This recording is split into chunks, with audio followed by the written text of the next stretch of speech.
everyone, it's Eric Bond from Behind Blue and White. Today we're going to profile Joe DiLeo. We're going to learn about leadership. We're going to learn about a little bit about the business and what makes people successful. We're going to learn about North Buffalo roots and what's made Joe Joe. Talk a lot of family, and I guess he's got something planned on the train tracks for us. So let's go find out what that is. We're off. So we're here on Hurdle Avenue in North Buffalo with Joe. We're going to talk a little bit about what this neighborhood's meant to him over the years, and how it's kind of shaped him and made him into the guy he is today. So we're here at St. Margaret's Church. I hear this has some meaning in your family. It does, yeah. So this was it's actually great walking around on Sunday morning here on Hurdle Avenue. This is the church where I went to grammar school here, and so I was married in this church. My children were baptized in this church. I had my first Holy Communion here in this church, and we've buried relatives here in this church. So this is a place that's very special to me and has great memories and still very, very deep connections with my family here in North Buffalo. This was your old school. Now it's an apartment building. Yeah. This is a school that was my only grammar school. So this is where I met my wife. This is where my mother worked as principal. And when we shut the school down, when all the Catholic schools all started to consolidate, they thought that this was an opportunity for the neighborhood to bring people together. As folks were aging and life got more complicated, so they switched this into mixed-use residential, and they did a beautiful job. They did a great job. I'm here. We've had an opportunity as a family to donate to the cause here, so I feel like we'll always have a little cornerstone of this building with us. And they've done a good job. This would be a happy place for a lot of people. So actually the school and the church just celebrated 100 years. They just had a celebration last week for their 100-year anniversary, and originally the church was a very small shack, and then they built the rectory. Then they tore the school down that was there and built the new school, which is the school here. And this was the entrance that we would walk in, every day. We'd sit outside in the rain or sit outside in the snow and wait for the bell to ring. And once that bell rang, we go inside and kind of start our day, as a student. But again, you kind of look around and see what they've done. A lot of history. A lot of people that their lives were changed, in this school. You had folks that run businesses and folks that have become parents and have raised their families, and just the religious experience alone. Whether you follow religion or not, it's been the cornerstone for just so many things. And so many people come here to pray, to wish things were better for other people and for themselves. And there's a lot of meaning to this place. So what's a big memory of yours from the school or the church? What's something that really stands out over the years? It's interesting. There's been so many things, right? It was everything from thinking about going back, looking at old pictures just before my son's wedding and seeing pictures of my first communion or my 8th grade graduation, and just reconnecting with some of those people over the years through social media. And it would be meeting my wife. I mean, she's the only woman I've ever been with, and I can still remember meeting her in the hallway, in this building, and it's kind of where we started our lives together on some level. All right, so we're here on North Park in North Buffalo. We're walking up to the house that Joe and Rosemary had started their family. So, Joe, kind of what does this really mean to you to see this again? Yeah, this is great for us. I mean, it's great for me to be back to, take a look at the first apartment that my wife and I lived in. We had 2 boys here, and the fun part about living in this house is my in-laws live 2 blocks down to the right.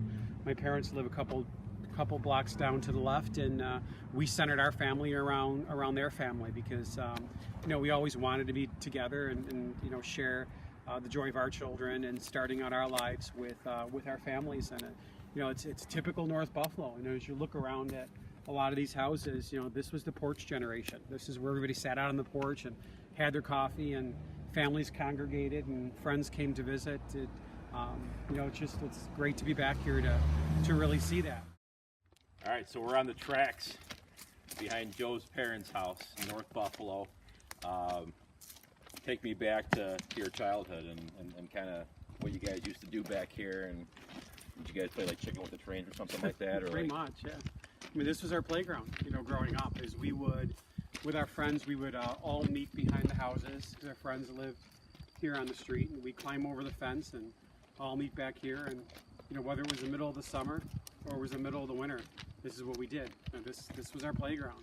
So we walked the tracks all the way down to Nichols High School, and we would play baseball. We'd carry our wiffle bats or our winter sleds, and we would go sledding down the little ravines around that area, or we walked this way to what we used to call the haunted house. There was like this little house at the end of the tracks that was abandoned for years, and I think it ended up on like a Ghost Hunters show, later on. But that was a place that we used to hang out, and we just sit back here and take these quartz rocks and just we throw them at the passing trains, or we would just throw them to see who can throw the rocks farther. And this was it. This is what we did, every day.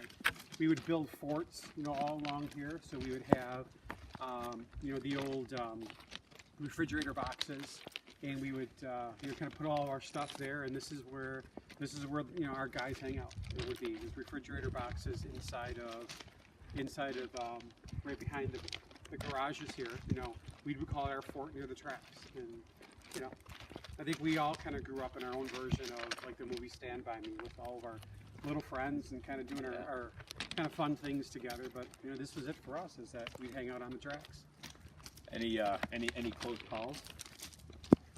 There was a couple, over the years, and the train would come by, and it's funny because we would sit in our house, which was right here, and as the train would come by, we'd have company over, and they would say, "How could you stand the noise of that train?" And we would sit there, and I'd say, "I have no idea what you're talking about." We were so used to that noise that the house would shake as the train's going by, and the windows would rattle, and it was nothing to us because the train would come by here 3, 4, 5 times an hour. It was a busy train track for Conrail for a long time, until they rerouted the trains. So it was it's interesting what you become accustomed to over time. How did growing up here prepare you for the role you're in now? Oh, that's a good question. It's growing up, obviously, you've seen what what we had growing up is we didn't have a lot, and we had to shape everything. We had to figure out what we wanted to do, playing with our friends. We had to engineer different activities, whether it was playing outside or climbing up on top of the garage and sliding off in our snow pants into just a mound of snow, or if it was climbing trees, or again walking the tracks, or playing wiffle ball in the backyard. We had to think of things to do every day, and and it was always doing more with less. We would all have to kind of put our nickels and pennies together every day to walk to the hardware store to pick up a wiffle ball, because we would lose them here in the tracks, or they would break. So how it shaped me is just morals and values and hard work and creativity, and things that people can kind of relate back to when they're faced with different challenges or opportunities. But I think this place and what we've done will keep me grounded for life. We're gonna play some word association now. So tell me, what's the first thing that comes to your mind when I say the word? Family. Love. North Buffalo. Family. Train tracks. Lots of fun. Although that's 3 words, does that count? That counts. Okay. You're safe. This has been an incredible experience for me to come back and to see where all of this is kind of began for you, and I'd have to imagine it's been a journey that's just filled with all kinds of amazing stories and experiences, and I can see how this has kind of prepared you for the role that you have right now in leading an organization of 325 people. And it's kind of amazing for me just to kind of be here and kind of walk through time a little bit to see everything, and I'm sure it's more so for you.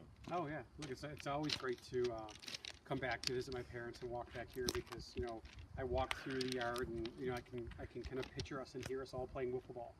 All the kids on the street, playing in the backyard, and my mother sticking her head out the window yelling at us because the ball keeps hitting the window, or the tennis balls that we lost out here on the tracks while we were playing, or my father tying a wiffle ball to a string and attaching it to the garage. And we that was our batting cages, because we didn't have money or transportation to get to the only batting cage, which was in Tonawanda at the time. So it's kind of interesting. You walk through and you have all these kind of flashbacks of memories of things that you did and parties that you had, and just family sitting in the yard at the end of the day, just being with each other. So it's kind of interesting to kind of go back in time.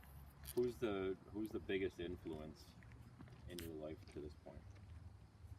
I'd say my biggest influence, that's a tough call. It's my father was a great influence, because he raised a family, and he was tough. He kept us in line and made sure that we always knew what was important, and my mom about keeping the family together, and teaching us respect and hard work. And we all had chores every day. We couldn't leave the house until we finished our chores, and watching TV or going to visit somebody or swimming in somebody's pool or whatever it was that we did, it was always a treat for us. It was always the extra, and it's fun. My parents always held us together. Family was always important. So I'd say there's no way I would be where I am if I didn't have the influence of both of my parents. I'm fortunate to still have them. So as we sit here on the front steps of the house you grew up in, let's talk a little bit about leadership. What, in your opinion, makes a great leader? I think about that is, leadership is really ownership, right? So, whether you own the task of cutting the lawn or shoveling the driveway or kind of cleaning up your room or running your business is, we all have responsibilities. I think around leadership. I think some enjoy leading things bigger. Some like to lead things a little bit more narrow and stay relatively focused. But I think leadership is it's all about, look, how vested are you really in the decisions that you're making, and do you really care about the people that you influence, and do you have enough vision to see what's the end result? Like, what's everything look like when you're all finished? And if we all had to do that kind of proverbial walk away, it's like I'm kind of walking away, and am I leaving things in a very different, in a much better place than I found it for the next generation of folks that are going to run my practice or the organization or really anything that we have influence in. What would be a big, what would be a big thing to tell somebody that's looking to get into leadership? What's a big message you might have for them, or a helpful tip that person that wants to get into leadership? What would you kind of tell them? I think the first rule around leadership is you have to be a servant for other people. You don't get into leadership because this is really about you, right? This is really about other people.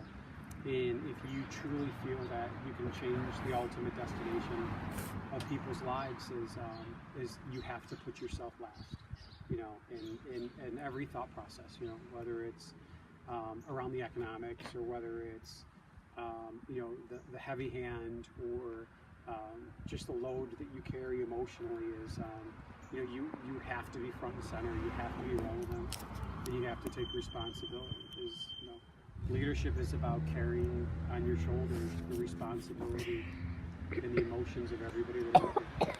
What's the biggest challenge you've ever encountered in a leadership role? I think the biggest challenge for me was wanting to get into leadership, and it was the first 2 or 3 people that I hired, that I was directly responsible for bringing into the business. And one day I'm driving home from what I thought was a pretty challenging day at the time. It's all relative. And I'm driving home, and I was upset. I was emotional, and I think I felt for the first time like I was really responsible for these people. I was responsible for making sure they can pay their mortgage, making sure that they can send their kids to school, making sure that they were able to make it and survive in this business. And I think that was the first time that I really felt really connected to what I was doing, was when I first realized that was probably truly the moment that it really wasn't about me. Joe, I really appreciate you taking the time to do this today. I learned a lot about about your life, your neighborhood, your faith, your community, and it just was a really special thing to for me to be a part of that today. So I really appreciate it. Thank you very much. Thanks, It's been a great experience. Can't wait to do more of these with the rest of the agency and row the boat. That's right. Bond Productions, Cut 1.